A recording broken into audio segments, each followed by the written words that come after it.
Também, amém? Então vamos à palavra do Senhor. Abra sua Bíblia conosco em Mateus capítulo 7, os versículos de número 24 ao de número 29. Sandra vai me ajudar lendo o texto. Mateus capítulo 7, versículo 24.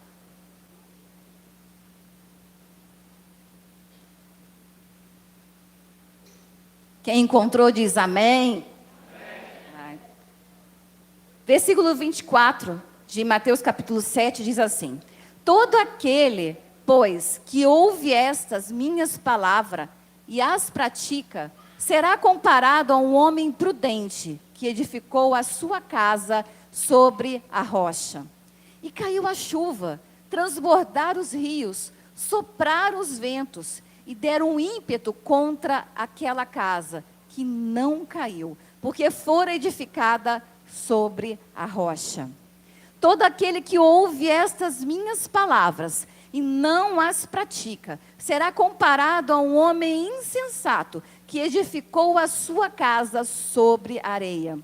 E caiu a chuva, transbordaram os rios, sopraram os ventos, e deram com ímpeto contra aquela casa, e ela desabou, sendo grande a sua ruína. Quando Jesus acabou de proferir essas palavras, estavam as multidões maravilhadas da sua doutrina, porque ele as ensinava como quem tem autoridade, e não como os escribas. Você pode se sentar. Não, você vai ficar comigo. Ela quer sentar, minha ajudante, não tem que ficar aqui, né? Queridos, estamos falando sobre família nesse mês. E família é a coisa mais importante que você tem. Ela é mais importante do que os bens que você tem. Ela é mais importante do que os títulos que você possa alcançar. A família é um tesouro muito precioso e especial. O próprio Deus, Ele vê a família como algo diferenciado. A Bíblia diz que a igreja é a família de Deus.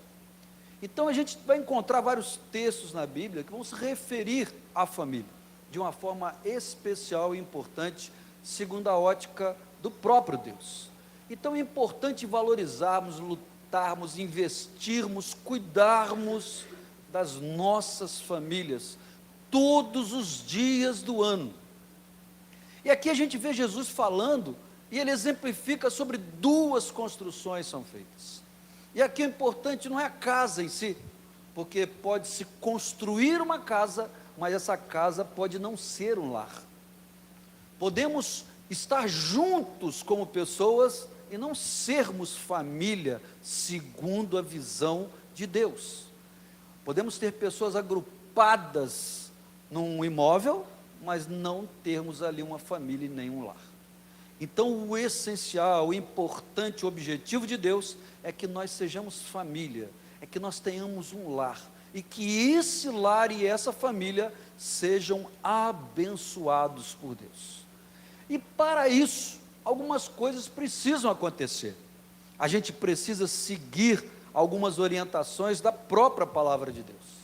E Jesus diz que aquele que ouve as suas palavras e as pratica, é uma pessoa, sábia, inteligente também, é uma pessoa que quer ter sucesso no projeto que Deus lhe entregou para realizar. A gente às vezes ouve as coisas de Deus, mas não pratica as coisas de Deus. Não adianta nada ouvir, não adianta nada ler, não adianta nada saber o certo e fazer o errado. Não adianta. Nós não podemos esperar um bom resultado de alguma coisa fazendo da maneira errada. Se nós fazemos algo por um processo errado, nós não vamos obter um resultado satisfatório, um resultado certo. Isso é comprovado. Então a gente precisa usar o processo correto, precisamos fazer da maneira correta, para que o resultado seja atingido. Um lar, uma família abençoada. E ele fala dessas duas estruturas. Uma foi construída num lugar arenoso e outra foi construída sobre a rocha. Obviamente, Jesus aqui ele não está apenas falando de construções naturais, ele está falando sobre algo espiritual. Muitas pessoas constroem as suas vidas sobre castelos de areia, sobre bancos de areia, que vão ser solapados pela água.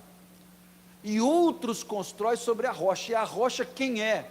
A palavra de Deus diz que Jesus é a pedra de esquina, Ele é a pedra angular, Ele é a rocha sobre a qual nós precisamos construir a nossa família, o nosso lar. Mas para isso existem alguns preceitos. Para que essa casa, esse lar, para que essa família não venha a ser arruinada, ela não pode ser fundada sobre a areia.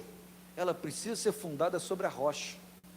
E para fazer isso, a gente precisa começar a nossa vida na escolha. A maioria, eu volto a dizer, eu disse pela manhã isso, eu volto a dizer, e não tenho medo de errar. O casamento que não dá certo, foi porque a escolha foi mal feita. A escolha. Meu casamento é um problema. Eu tive dificuldade no casamento. Eu escolhi errado e a pessoa me escolheu errado. Agora, se eu escolho certo e sou também escolhido de maneira certa, com certeza o meu casamento vai ser bênção.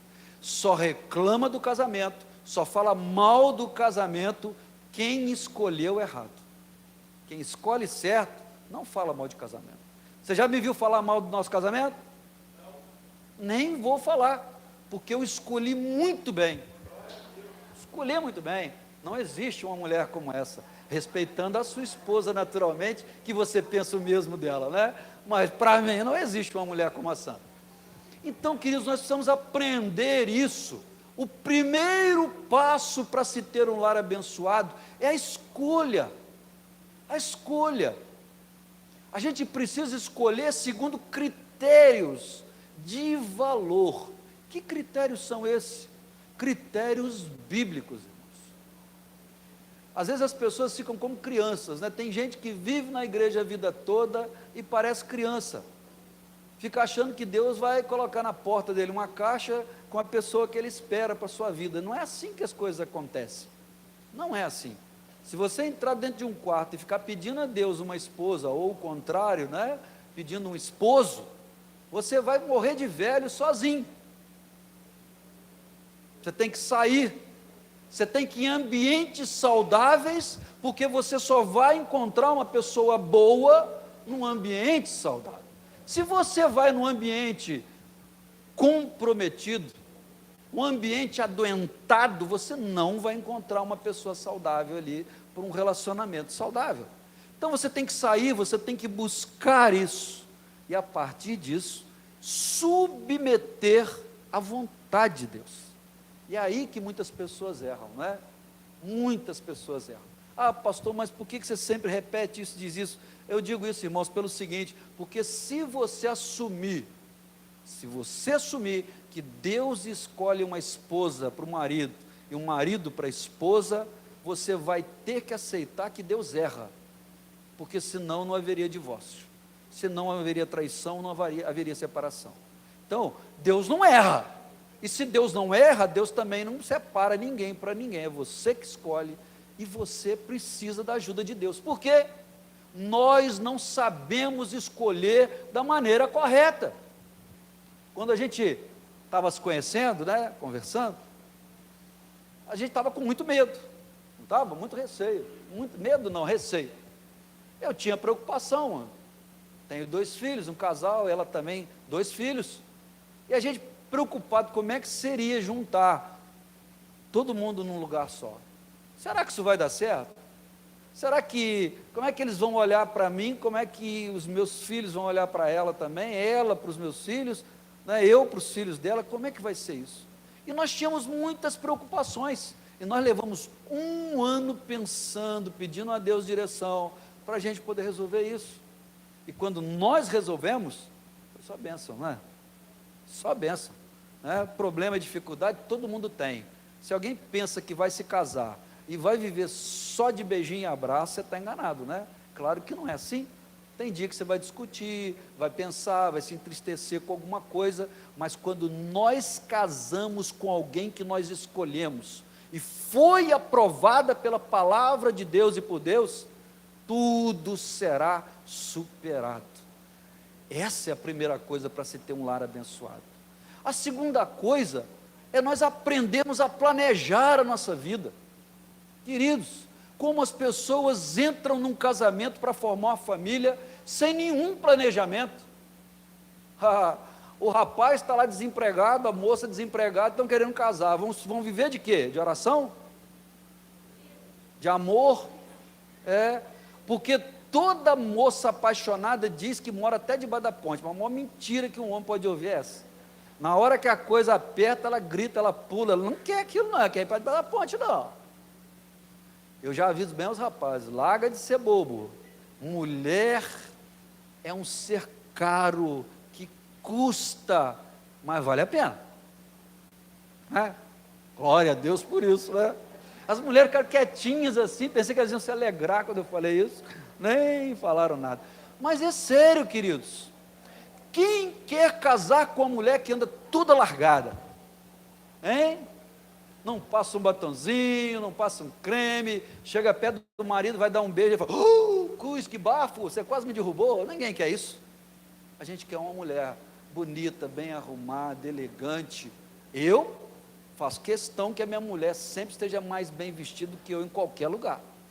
Aí ela brinca comigo, mexe comigo, fala assim, não, eu quero você elegante, eu quero que os outros saibam que a minha esposa é uma esposa que eu tenho o maior prazer, a maior alegria de estar com ela. Uma característica de um homem de Deus, e eu digo isso tranquilamente, não é de hoje, desde que eu entrei no ministério isso. Queridos, se você encontrar um casal, onde a mulher está toda bagunçada, e o marido todo arrumado, de gravatinha, sapato bonito, e a mulher toda largada, esse homem não é um homem de Deus, porque esse homem não cuida do melhor que ele tem, que é a esposa. Se ele não cuida da mulher dele, ele não vai cuidar de ninguém. Então não é homem de Deus. Eu já vi isso em várias situações, e por causa disso, em alguns lugares eu rejeitei até algumas orações, porque como é que uma pessoa dessa vai orar por você? Ele não cuida nem do que é dele, que relacionamento ele tem com Deus? Não, senhor. O marido que ama a esposa, aquela pessoa que quer se envolver e ter uma família abençoada, é alguém que quer ver a sua esposa, né, com o melhor possível, com o melhor. E a gente sabe, né, que a mulher precisa de um investimento. É importante isso. Então ensine isso para os solteiros. Quer começar a namorar? Quer se envolver com alguém? Arruma din-din, filho. Vai pedir papai, não, arruma din-din, tem que pagar lanche, tem que pagar jantar, pagar almoço, dar presente dos dias dos namorados, né? Então isso não é fácil. Outra coisa, queridos, depois da escolha, vem cá comigo, depois da escolha, e a escolha acertada, aprovada e abençoada por Deus, que Deus te deu juízo para saber escolher, e aprovou segundo os critérios da palavra dele, você tem que pensar em planejar as coisas, irmãos. Tem gente que não planeja nada. Olha, a coisa que eu vejo que eu acho mais estranha na vida, é alguém fazer uma festa de casamento, gastar 30, 40 mil e depois ir pagar aluguel. Não dá para entender um negócio desse. O que é que garante a bênção do seu casamento? A pompa e a festa da celebração, ou a escolha certa? A escolha certa, irmãos. Planejamento. Planejar casamento, planejar as finanças, os dois estarem sintonizados. Num casamento abençoado não tem segredo. O marido não tem senhas de nada que a mulher não possa ter. A mulher também não tem senhas de nada que o marido não possa ter. O meu celular é dela e o dela é meu. Eu mexo no dela. Hoje mesmo, antes de vir para a igreja, fui lá, dei uma fiscalizada rápida. Brincadeira. Fui lá e dei uma olhadinha no negócio que eu precisava procurar da farmácia lá. Mas eu posso pegar o celular dela a qualquer hora olhar, e ela o meu, porque nós não temos segredos. Um casamento abençoado é um casamento sem segredos. Abre aspas, deixa eu te falar uma coisa. Uma pessoa que tem segredos, ele é presa fácil do diabo. Porque quando alguém tem segredo, ele anda com medo de tudo e de todos. Ele sempre está desconfiado, porque ele tem segredos, ele tem coisas a esconder dos outros. E quem tem segredo, querido, vai tremer de medo, porque o diabo vai pressionar e vai usar esse segredo dele para maltratá-lo e para impedir que ele seja usado por Deus. Então não tenha segredos. Segredos não devem existir na família, no lar. A gente não deve ter segredos nem para os filhos. Outra coisa, essa semana eu estava conversando com um jovem, né, ele está namorando, está querendo se casar ano que vem, e a gente estava trocando uma ideia, eu falei, vou te dar uns conselhos aqui, você não fica triste, chateado não, hein? Primeiro conselho que eu vou te dar, você e sua namorada vão ao médico, vá você no neurologista, vá ela no ginecologista, façam exames, procurem verificar a saúde de vocês dois, porque tem gente que casa, não tem noção um do outro, aí depois tem algum probleminha para ter filhos, aí entram em desespero. Por que não procuraram ver isso antes? Então é necessário fazer. Isso também é planejamento de vida. Outra coisa, querido, é você analisar a outra pessoa. Você precisa fazer uma análise de com quem você vai casar. Olha, um homem econômico com uma mulher gastadora é um problema, isso vai dar guerra. Uma mulher que é econômica com um homem que não tem noção de controle financeiro, isso vai dar guerra. A gente aprende, né? Você me corrige que você é professor de física, né? Que na física os opostos se atraem, não é isso? Os opostos se atraem. Isso funciona na física, mas no casamento não. Os iguais se atraem. Econômico com econômico, esbanjador com esbanjador, senão não funciona. O esbanjador com o esbanjador, você já sabe o que vai dar esse casamento, não vai dar em nada, né? E o econômico com o econômico vão ficar ricos, com certeza, né? Queridos, procure ver a personalidade dessa pessoa na hora da escolha. Quem é? Qual é a sua família? Pastor, mas eu vou casar com a Luizinha, não vou casar com a família dela. Engano o seu, filho, porque a família dela vem junto. Vem no sobrenome. Ela vai carregar o sobrenome dela, casando com você. Tem muita gente hoje que escolhe, né? O marido tem 2 sobrenomes, pega 2 da mulher, inclui no dele, ela também inclui, faz aquele nome gigantesco, né? Que é um negócio maluco. Eu conheço uns casos desse aí, o cara foi escrever o nome dele assim, né? Tinha 6 sobrenomes. Eu falei, Jesus amado, 3 dele, 3 dela. Eu falei, meu pai do céu, os filhos vão ter problemas sérios, né? Mas, queridos, a gente precisa analisar, precisa ver de onde vem. De onde vem? Nós temos o péssimo hábito de comer alguma coisa e não saber de onde vem, de ler alguma coisa e não saber quem escreveu e quem é essa pessoa. Nós temos um péssimo hábito de ouvir e aceitar como verdade coisas que são ditas por pessoas que nós não sabemos nem quem são. E isso é perigoso, irmãos. Isso é muito perigoso. Então, procure saber, procure analisar, procure saber quem essa pessoa é, de onde ela vem, qual é a sua raiz. Uma família saudável, uma família abençoada, queridos, tem que ser uma família onde os dois estejam colocando seus projetos sobre a pedra que é Jesus. Casamento em julgo desigual não é recomendado pela Bíblia e não é abençoado. Então, quem entra nessa já entra errado, já entra perdendo. Tive um pastor, talvez alguém aqui tenha conhecido, né? Não vou nem falar o nome dele não, acho que ninguém conhece, só a Sandra mesmo, e a Carleice. Ele dizia uma coisa interessante sobre casamento. Ele falava o seguinte: quando você vai casar com alguém, é como se você estivesse chegando à beirada do rio. Chega na beirada do rio e tem uma canoa ali. Se a canoa está intacta, ótimo. O que significa isso? Os dois pensam iguais, os dois têm os mesmos sonhos, os mesmos projetos. Entra na canoa, vai ser uma viagem tranquila. Mas se a canoa está furada e você insiste em entrar nela, rema, mas rema com vontade mesmo. Com uma mão você puxa o remo e com a outra você tira a água que está entrando na canoa, porque esse barco vai afundar. Então a gente precisa avaliar aquilo que nós fazemos antes de fazer. A emoção é um problema sério na hora das escolhas. Quem decide pela emoção se arrepende mais cedo ou mais tarde. Então a gente não pode fazer escolhas emocionais, precisamos fazer escolhas racionais, orientadas por Deus. Uma família abençoada, queridos, ela cultiva os princípios de Deus. Se você, dentro da sua casa, começar a praticar coisas que vão no futuro trazer problemas aos seus filhos, você está semeando já uma semente. É comprovado que uma criança até os 7 anos, você vai formar o caráter dela.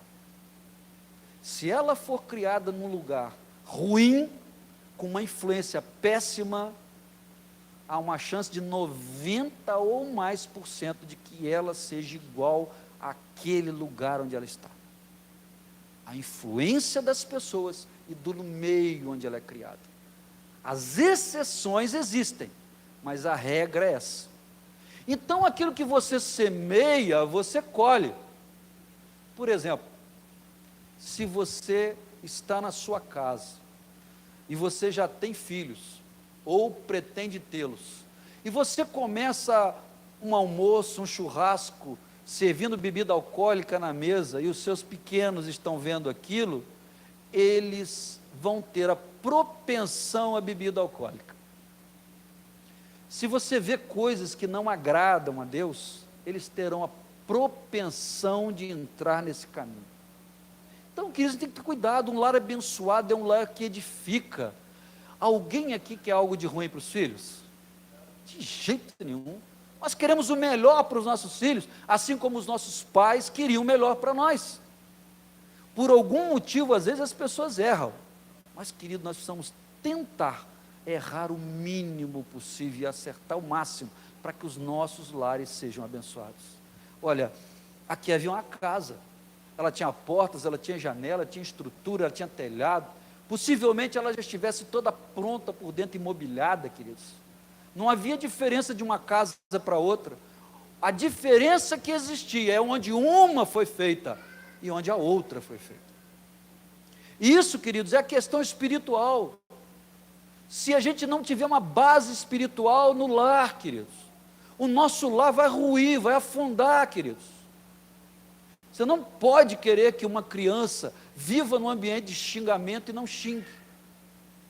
Você não pode querer que uma criança que vive num lugar onde as pessoas acham normal ela trazer a borracha do colega, o lápis do colega, ou qualquer coisa que ache para casa, que é roubo, e você não faz nada, você não pode querer que no futuro ela ache que isso é uma normalidade, porque ela vai achar que isso é a coisa mais normal do mundo. Lembrem-se de uma coisa sempre, lembrem-se disso, nós, queridos, somos influenciados a maioria do nosso tempo e a maior parte da nossa vida pela nossa família. Nós, filhos, somos reflexos dos nossos pais. Nossos filhos são reflexos de nós, pais. Você entende isso? Papai e mamãe, seu filho e sua filha, eles vão ser um reflexo do que você é. Se você comete erros, se você anda errado, eles vão repetir os mesmos erros e vão repetir as mesmas coisas que você fez. Isso é batata, irmãos. Opa, o que eu faço agora? Comecei errado, não escolhi direito, não coloquei debaixo da ótica de Deus, não pedi sabedoria ao Senhor e agora a coisa já está feita. Tem conserto. Como? Agora você vai ter que buscar aquilo que faz o seu lar ser abençoado, a estrutura dele. Você tem que buscar a Deus, você tem que buscar a palavra de Deus, e você tem que entrar por um time campeão do mundo, que é o time da oração. De buscar intimidade com o Senhor, de buscar a visão de Deus, de pedir pela sua família, de clamar ao Senhor todo dia pela sua família, para que Deus tenha, já que foi feito errado, misericórdia. E Deus tem, se a gente quer. Se a gente escolhe fazer isso, Deus vem e resgata e muda a nossa casa e a nossa família. Mas isso tem um preço, irmãos, a ser pago.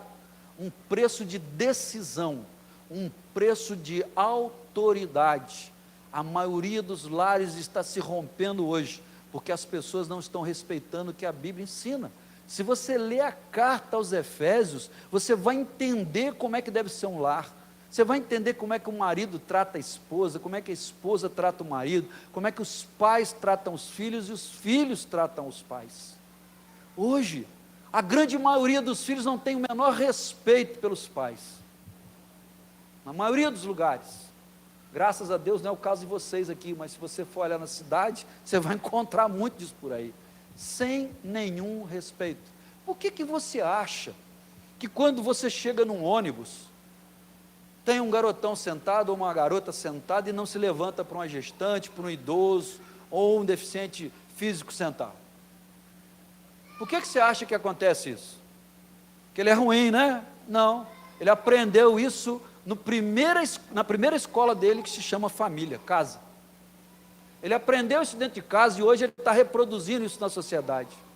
Essa é a grande verdade, irmãos. Porque quem educa uma criança não é a escola.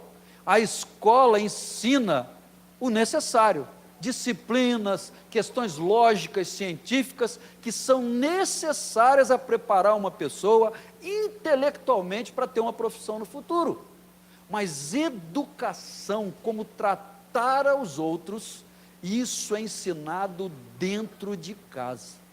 Não é a igreja que educa, não é a escola que educa, não é o mundo aí fora. Quem educa é a casa, é a família. Então, se nós nos tornamos mal educados, é porque nós aprendemos na escola da casa de maneira errada. Pense nisso, querido. Tem conserto, tem jeito, mas a gente precisa se esforçar, a gente precisa tomar decisão. A gente tem que pedir a Deus para que Deus faça das famílias da igreja famílias segundo a palavra de Deus. A família segundo a palavra de Deus é onde os filhos respeitam os pais. É onde o marido ama a sua esposa incondicionalmente. Lá em Efésios, diz assim: mulheres, sejam submissas aos vossos maridos. Fala a verdade, tem casamento aí que o sujeito, se ele levantar a voz, ele apanha. Conheço nenhum aqui da igreja não, graças a Deus, mas conheço outros lugares, tá? Estou falando de você não, eu conheço outros lugares, outras cidades. O cara apanha, o cara não tem voz para nada. Esse homem não é o homem bíblico, esse lar não é o lar bíblico. Por outro lado, a Bíblia diz assim: marido, Fábio, ame a Sandra como Cristo amou a igreja. Sabe o que é amar a esposa como Cristo amou a igreja? Se eu precisar ir para a cruz por ela, eu tenho que ir. Se eu precisar me sacrificar por ela, eu devo fazer isso. Outra coisa, queridos, que é um problema sério nos lares, quando a gente casa com quem? Com a esposa. Você, mulher, casa com seu esposo. Aí o que acontece? Quando vem os filhos, é muito comum o marido e a mulher dizerem assim: a tudo na minha vida eu penso primeiro nos filhos. Está errado. Está errado, você não casou com filho. Filho é consequência do casamento. Não é o fim.